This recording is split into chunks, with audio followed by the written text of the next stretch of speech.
my friends, welcome back to the garden. Today I'm inviting you into the strawberry patch in my backyard. Now I do have another strawberry in my patch that is called TriStar. It's also another everbearing strawberry and I have really loved how that's produced, but I always like to try a little something different. So today I'm planting these Quinault strawberries. Now, when you go to the garden center, you're probably going to notice the tags say one of two things, and a lot of times newer gardeners miss this detail, but it is really important. You are going to notice these strawberries either say they are June bearing or they are everbearing.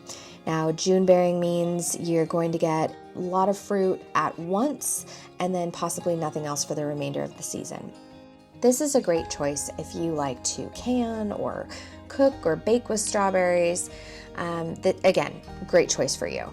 Now, for me, I am more of a garden snacker and I have 3 boys who like to peruse the patch on a regular basis.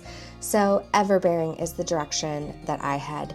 That will pump out fruit from the early part of the summer through sometimes October even, just depending on the weather. Regardless of what strawberry you choose to go with, there's just a couple little things to keep in mind. The first of which is that you're going to need really great, well-draining soil.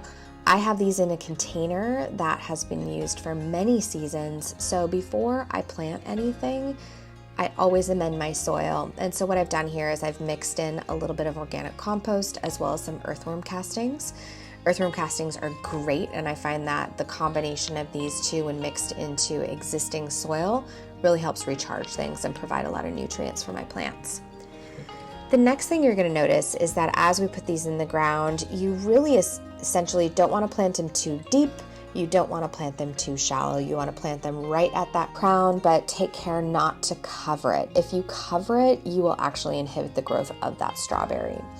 Once you have it in the ground, just make sure to press down firmly around it, firmly but gently. We just want to get rid of any air pockets that might be at the root. In terms of spacing, strawberries should really be spaced about 12 inches apart. So for reference, I'm planting in a 4-foot by 2-foot container, and I'm clearly pushing the space limits here, but to inch out the maximum space possible, you'll notice I've actually placed these in sort of a diamond pattern instead of the standard row. That way I can make sure to squeeze in as many plants as possible in my compact growing space.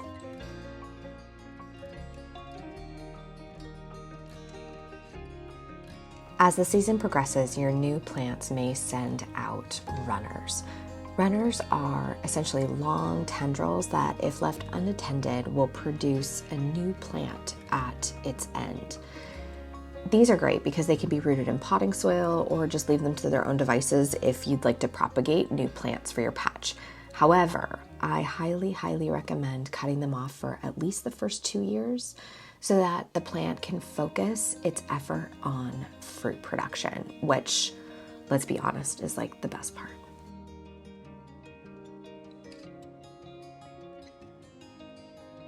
As you water in any plant, I always like to do a 2-pass method. So what that means is that the very first pass around your garden, you're gonna do just like a nice light watering. What that does is, I like to call it priming the pump. So sometimes your soil will be so parched and dehydrated that instead of absorbing that water, it will actually sheet off of the surface. The next thing I like to do is a second pass, and that second pass is where I take a little bit more time, I go slow, I make sure that each plant gets a nice heavy drink of water.